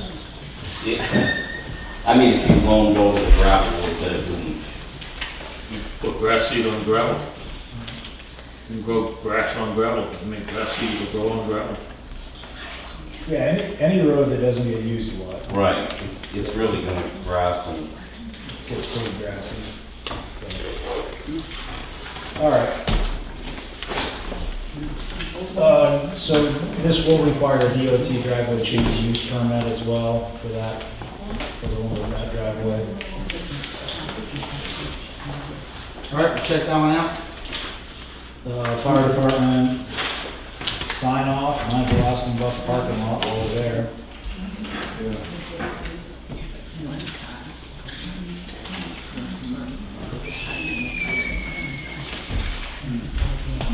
How close is the closest property line? 325. 325? Okay. Any other members of the public have any questions? Yeah. Yes, sir. Larry Phelps, 8 Quebec Lane. So, so there's situating towers all over the town. I was wondering, I heard about overlapping earlier, so this one's going to be 2 miles from the other one over the Solomon Road, so is there going to be overlapping? Are we going to have communication problems? You mentioned overlapping earlier. Yeah, no, so all the ones that are, we're on one tower in Tuftonboro now. County Road. Yeah, County Road. Yep. And then we've got the one that was just permitted on the neck, plus the 2 that are before the board now. And they have all been positioned so that they work well together, so that you don't have dropped calls when you're moving through. And they've been located in areas to try to address both where people are and where people are traveling. And so the addition of the towers to the town are trying to meet all of those goals. So if these go, from our perspective and the RF engineer's perspective, you put all these towers in at the height we've requested, you'll have continuous coverage as you kind of drive through town, and it'll be improved. A lot of the traffic is going through 109, about over by Canopy Tower. There's a hill there, wouldn't the higher elevation be more logical? We looked at that actually in the last tower as Abenaki Hill as a possible other location, and we ruled out, so. Yeah, that, and just because that one's kind of farther out of the Town way. dump. It's how, believe me, The higher elevation. the town would love it if they put one at the town dump, if because the town makes money on it. But it's how the RF engineers, when they're trying to fill in these holes, it's how the whole mathematical equation works out. But that's why we hire a third party. So that's ruled out to the recycled area? So that's why we hire our own third-party engineer that they pay for, is what he looks at is to determine that they actually need this tower right here, or where they want to be, and not that it can be filled to something else. I think this is going to be too close to the one on Solomon Road, and you said there's a third one over in Tufton Road neck. So, I don't know, they sound too close to me. That's why we have a third-party engineer who goes through all this, because that's his job and that's what he does. If I can address the transfer station, there is nothing that, from the town's perspective, that would discourage somebody from approaching us about putting a tower up at the transfer station. We don't go out and solicit people to put up towers. They come to us and say, we would like to put a tower up on this property. Nobody has come to us and said, it's big open space, it's a good place for a cell tower, we want to put it here, which I guess says to me that as it fits with where they want signal coverage and the topography and all this traffic and all that, the transfer station does, at this point in time, doesn't offer them something that fits their need. And the big picture challenge, and the reason why you have an ordinance with all the rules and requirements in it, is that these towers need to be where the people and the cars and the traveling and the business, all the human activity is. And so there are often, industrial zones or dumps or areas that are far from where people are, that as far as impacts, it would be better, but they don't work because they're too far from where the coverage objectives are. But that doesn't mean this is kind of the Wild West. The planning board has a bunch of rules and regulations to make sure that when we put a new tower someplace where people are, that it's no taller than it needs to be, that it meets the sound requirements of setback rules, and so that's a lot of what we're talking about. So it has to comply with the standards, and really the rubber hits the road with Ivan Pajacek, who will be the board's engineer and will evaluate, do we need it here, do we need it at this height, make sure it's not overlapping and causing problems with the other existing sites, to provide the board with some thoughts that don't come from us, because we're the applicant. Let me ask a question. Scott, could you provide us a map of the entire town of Tuftonboro and tell us what kind of coverage we have in this town, in the whole town? Let me see if I think the plots in the existing RF report will help. And my question is, are there going to be any other additional towers that we're looking at here, potentially? that is always a good question, and it's a hard one for people like me and Brian to answer, because usually we get told when they've already selected one, and you know, the balance that we're shooting for here is we want to do some new facilities to improve coverage in town, but we don't want to come in with 8 towers, because nobody wants 8 towers. And so there's a balance, and so you try to pick locations where you get the most new additional coverage that you can get. And the whole system is designed with the understanding that there are still going to be some areas in town that won't have great coverage, and that's in every single town, you know, except downtown Boston or something. And so, but the RF report kind of shows, here, I'll just kind of up here, the colored plots at the back of the RF report show a bunch of the towers that are already in. So this one is for the one we're talking about right now. The one down here is the one on the neck.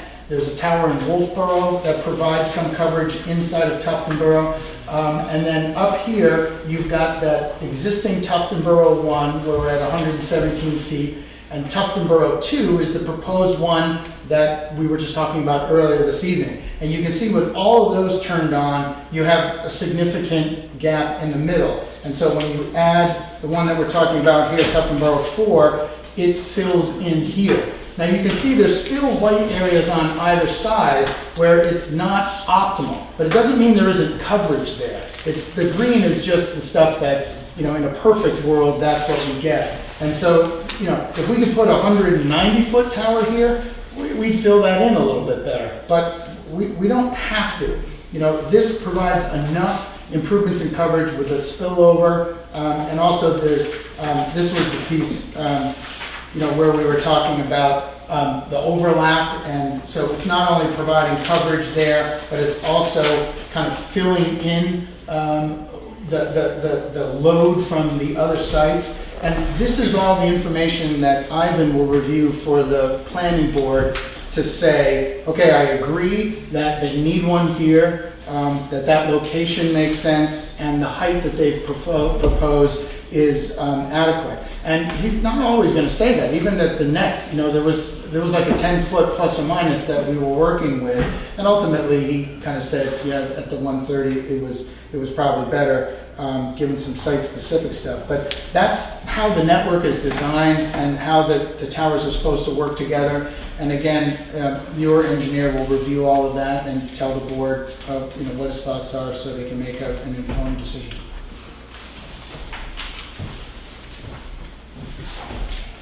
Can you remember the public have any questions?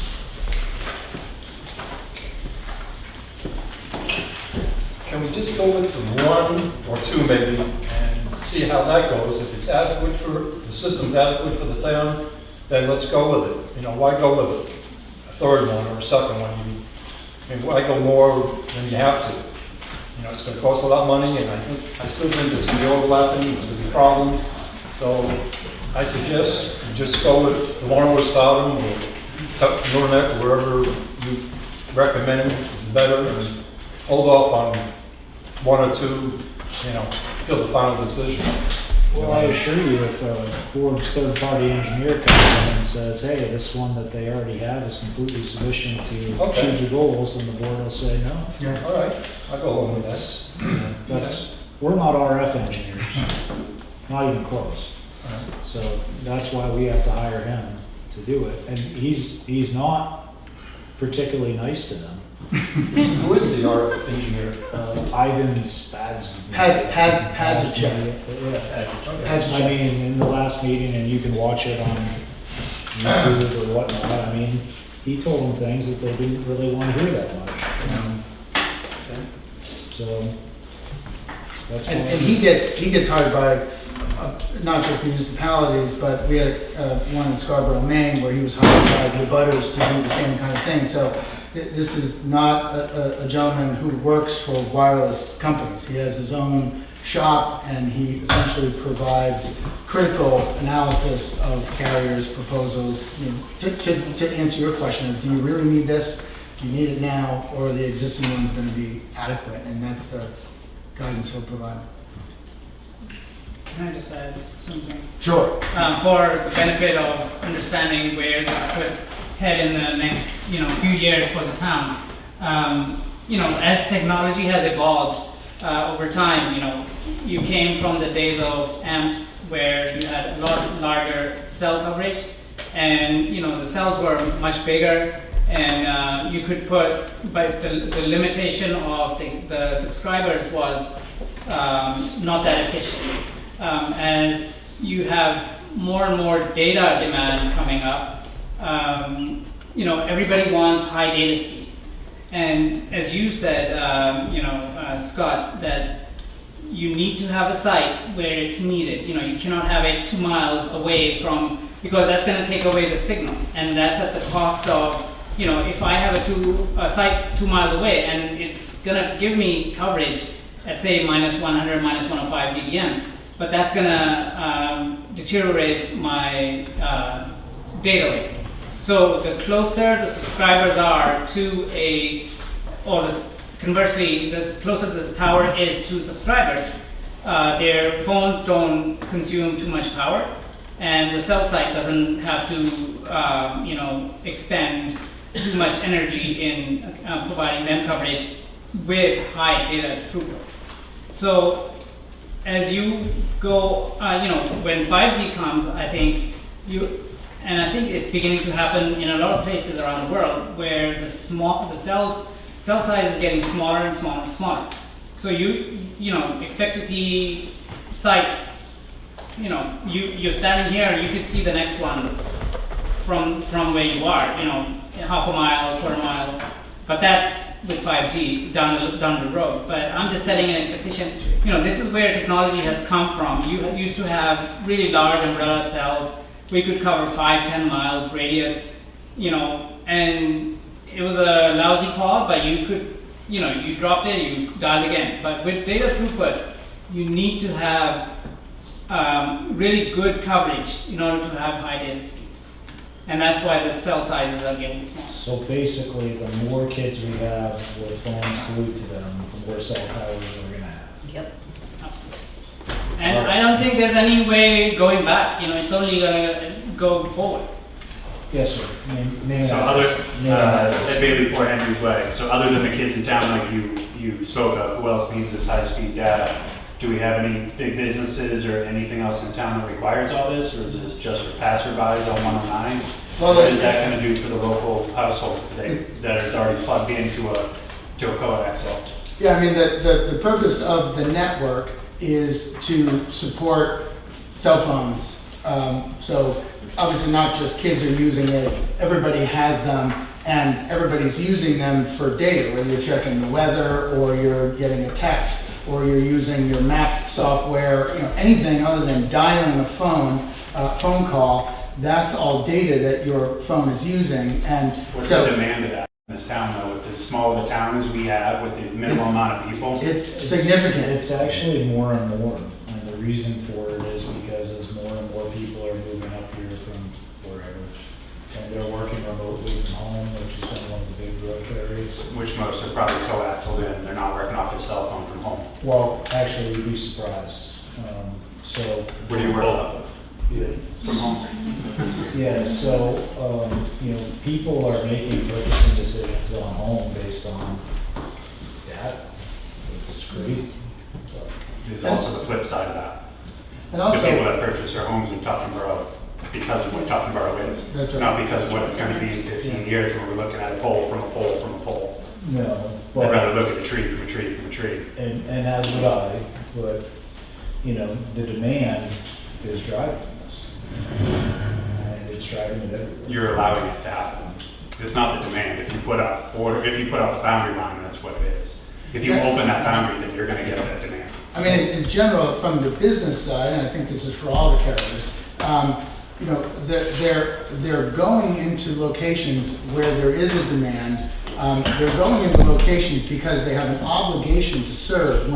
When any cell phone company gets an FCC license, they're using public airwaves to run that business, and they have an obligation not just to serve downtown Concord and Portsmouth, but they have an obligation to go out and serve everywhere. And there's a huge issue right now in the United States, and certainly in New England, about data access and technology access, and in particular in more rural areas. And then, of course, you folks have the summer, pickup that comes in. And so we're here because the Verizon engineers have decided that there are significant problems with coverage in town that need to be addressed because there's a high demand.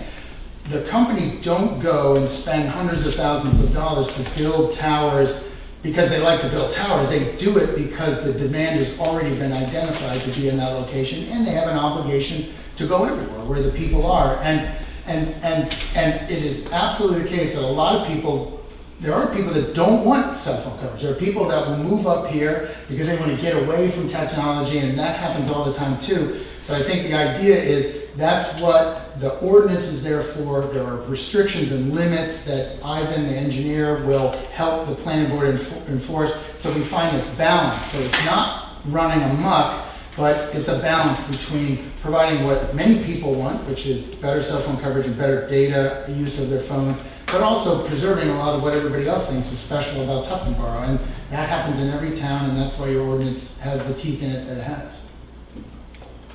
And not everybody agrees with the outcome every time. I mean, that's true as well. So another question. The tower down the street has 3 strikes against it with how close it is to the boundary line, the fall zone, and what was the third one?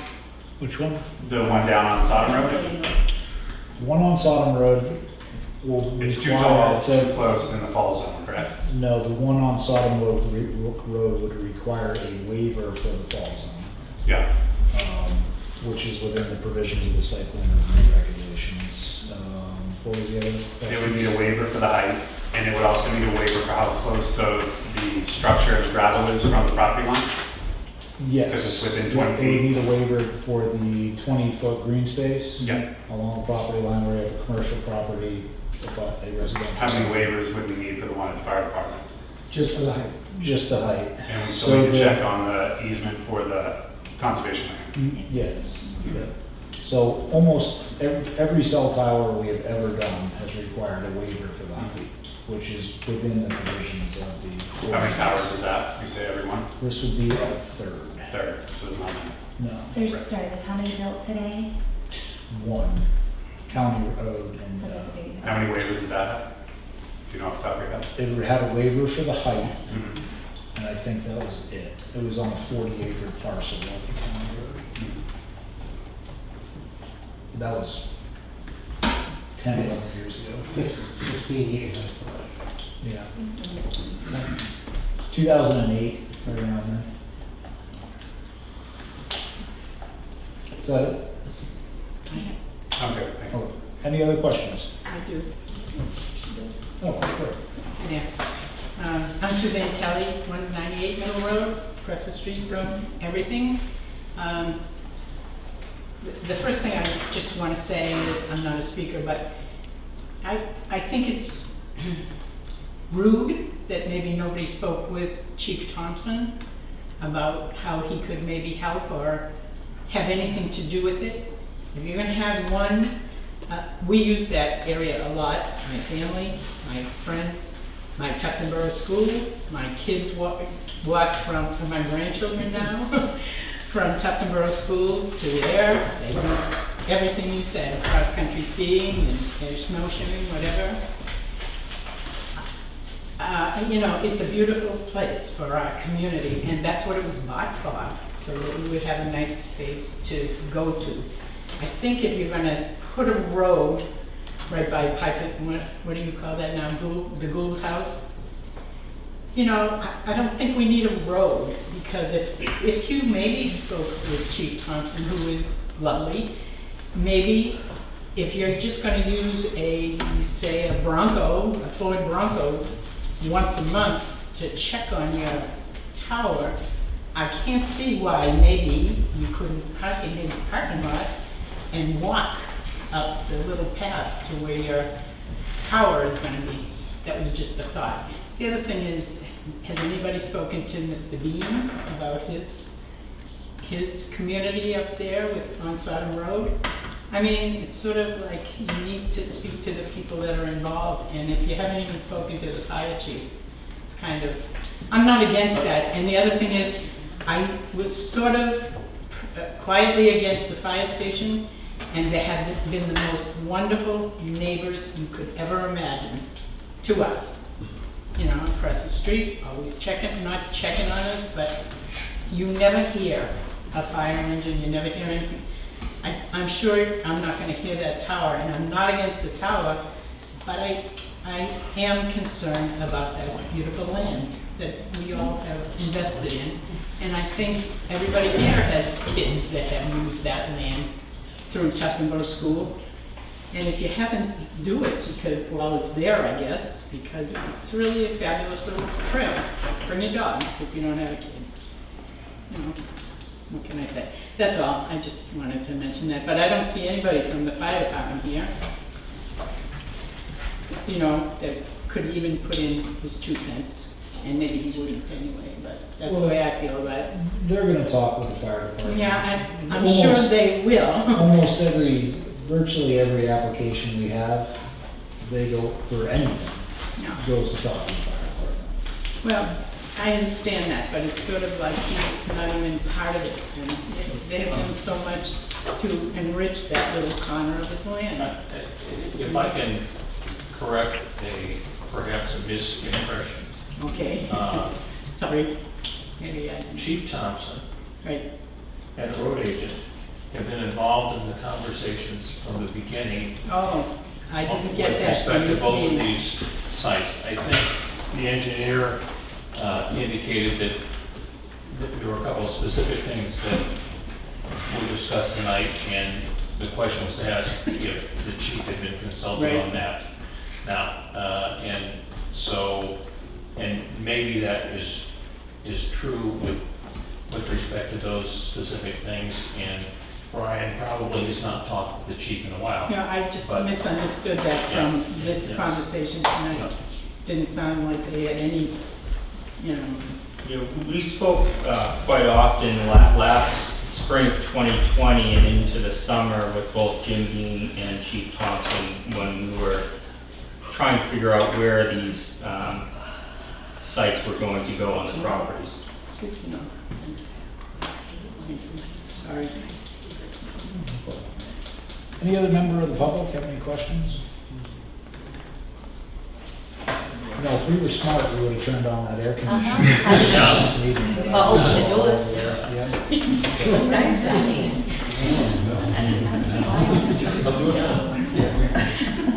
Any member of the public have any questions? Okay. So we're gonna need a third party engineer in engineering on this. DOT driveway change of use permit. Got it. Talk to Chief Thompson, look at the driveway, Better on stormwater. stormwater, make a more cogent argument. Any other questions? One consolidated waiver. One consolidated waiver on one sheet of paper to make it easy for us. Okay. And talk about that driveway, wrapping it through the parking lot. Oh, and we'll, We provide the RF reports, but on these two, we didn't provide in the packet the MPE reports, so we'll provide those as well. and we're gonna do a pine tree for the one at the fire station. Photo sim. Yep. simulation. The other Simulation. the other one too? The other one too? Okay. Or something. Awesome. Is there anything else I'm forgetting? Conservation easement. Conservation easement, let's check on that. Bill, can you double Review the check on that as recreational well? fields. Okay. And then, I'm sorry, go ahead. Review the recreational fields. You said something about reviewing the recreational. fields. That's the Oh, that's driveway. the easement? Oh, Yeah. okay. Oh, sorry. Another recreation. The question is on the Whether the hiking hiking trails. trails constitute as a recreational area. Area. Okay. And then, But would also that field be constituted as a recreational area? Well, this has to do with fall zones, where the tower falls. Yeah. So in the zoning, it has a specification of what can be within that fall zone and not within that fall zone. So the hiking trails are within, some of the hiking trails are within the fall zone. So what we're determining is if the hiking trails are considered a recreational area versus like a park, So I a understand baseball that. field. But is that field within the fall zone as No. well for, okay, No. thank you. Well, a small portion of the fire department's parking lot is. and then I had one more on my list that you Sure. guys, you discussed a gate to be constructed at the wood line. Yep. So some information regarding the gate and, and the plan to be updated. That was a suggestion if you want that included in the plan. Yes, please. And you know the date that we talked about on the Wood, last one? nice. Wood, Yep. nice Yep. looking. Yep. Any member of the board got anything else? All right, so can I have a motion to continue to a date certain of August 19th. August 19th? So moved. Second. All those in favor? And then but we want to make sure, depending on Ivan's schedule, right? So that's the date now. Right. And then we see, and then we can, obviously, whatever works. Yep, so just so everybody understands what's gonna happen from here. We are gonna take reams of data, and they are gonna take reams of data, and they're gonna send that off to the third-party engineer. They've got a list on each site of outstanding questions to be resolved. The third-party engineer takes that, goes through it. Last time it took, I don't know, about a month. About a month and a half. So sometimes the meetings get continued, you know, because it's not done yet. So if you're coming to the meeting, and we normally don't find out until right before the meeting that it's not done yet. Attorneys and RF engineers have a lot in common. So, you know, you may show up and we might find out that it's getting continued, just so you guys understand. But usually it's about a month and a half or so for the RF engineers. And we'll try to work with Leanne to try to nail that down as soon as possible so people have notice. And if you look at the next two coming up, there's obviously a better chance that the 19th gets bumped, so definitely keep an eye on the website and we'll try to It doesn't show figure that out sooner rather than later. GIS, Okay. but we'll double check the paper records. Yeah, it could be really messy. Okay, All right, thanks all. that's it for cell towers.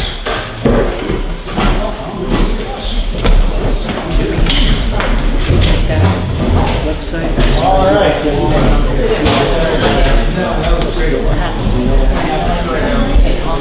I know. I'm going to make Gary the chair. Oh, it's good seeing you. Vice chair, right?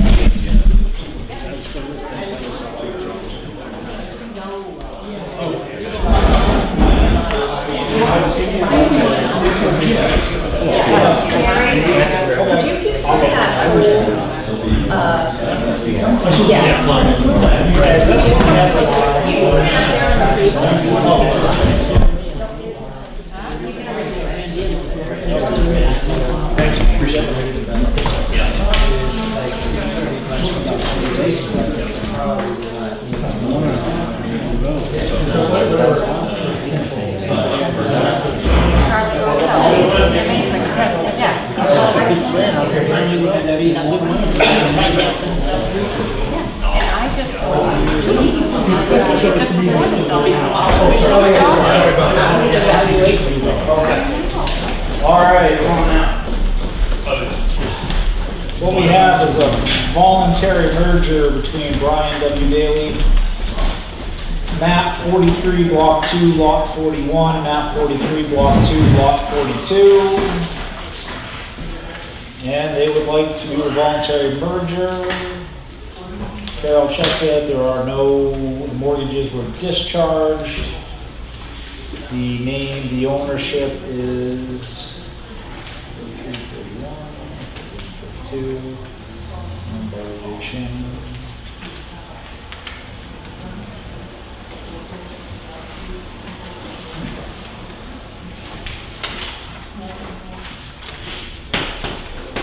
Next you've got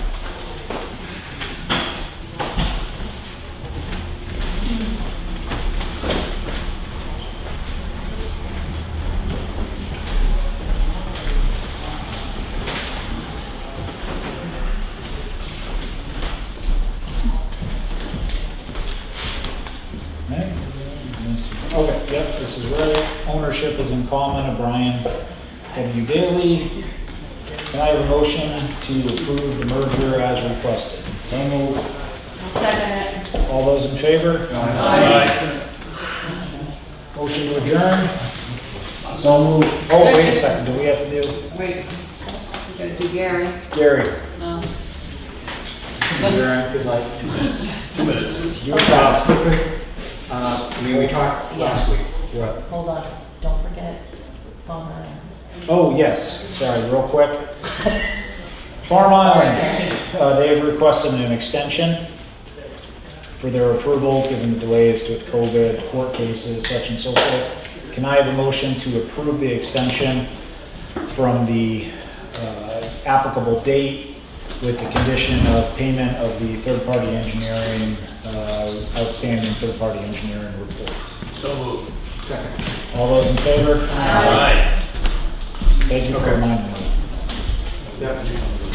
So we talked a week ago, so the updates, we had a meeting yesterday for about an hour. Basically, they started the vision process, okay, which is these pages here. And the vision came out of 511 responses to the survey, which is, according to them, very, very good for a town our size. So they've got an insured bar charge, so they're well underway with this, all right, rather than, our next meeting will be in 3 weeks on August 4th. We are planning to be at the Old Home Week, I think that's on the 28th, or the 23rd, Saturday. And at that point, we're gonna talk about, we'll be promoting our meeting in October. We're gonna plan a public session in October. And I think that was, I don't know, right here somewhere.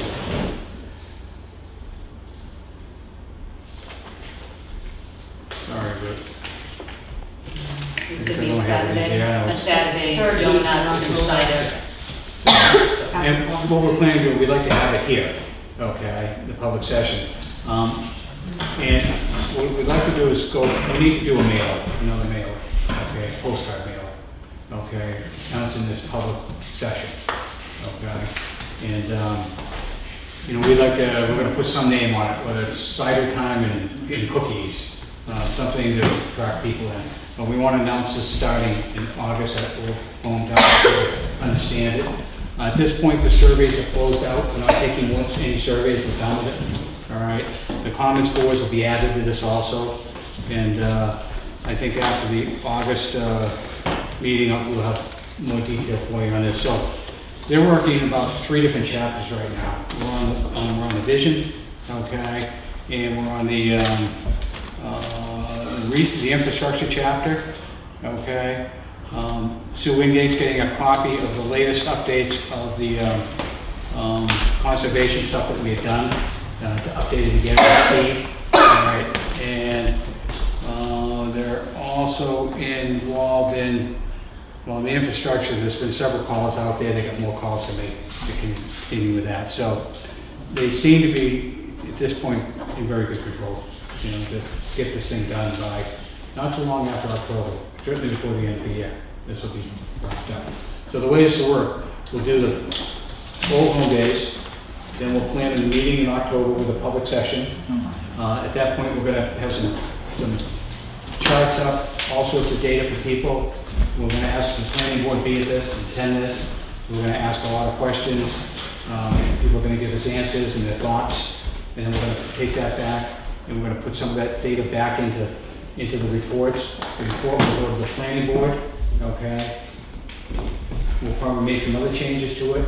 It's gonna go back into finalization. It will come back to the planning board, and at that point, the planning board will accept it or deny it, however they want to do it. Doesn't need a town vote. Okay, you'll adopt it. And that should do it. That's all I got. So the good news is nobody wants the town to change. Everybody wants it exactly the same. I love it. Nobody wants cell towers. No. Everybody comes to people because I like the peace and quiet, but yet they want the convenience of having Of course. the infrastructure that we need. But when you look at the surveys, people want stores in town, they want gas station in town, they want, they don't want any stuff that they, No. but people, yeah. They do. I don't know what, that's The often the way it the is. survey is almost identical to 16 years ago. Yeah. Leanne and I And went they were very, to they a looked coffee shop. A coffee shop, a gas station, They were, Starbucks. Yep. No, they I'm were not, kind I'm of kidding. surprised at that it was, but it was identical. So, Yeah. Yes, sir. Okay, thank you so much. Should we get, was there Leanne's got something. Sorry, I forgot, this is just gonna go under other business. Last week, the board voted to release the financial security in the escrow of $864.08 for Graymont. Well, after the meeting, we received an invoice from HEB totaling over $3,000. So I actually need you to rescind the release to the applicant so that those funds can go to pay for. Can I have a motion to rescind the release? So moved. Second. All those in favor? Aye. Thank you. Now I have nothing. Okay. No more. Gary, we're all set? I'm all set. Any questions? When's the next meeting? August 5th, I believe. Okay, August 5th. August 5th. It's gonna be a work session. There are no, for the first time, there's no public hearing scheduled. It's just gonna be a work session. Motion to adjourn. Aye. Anybody need All those in favor? You read the grant statement?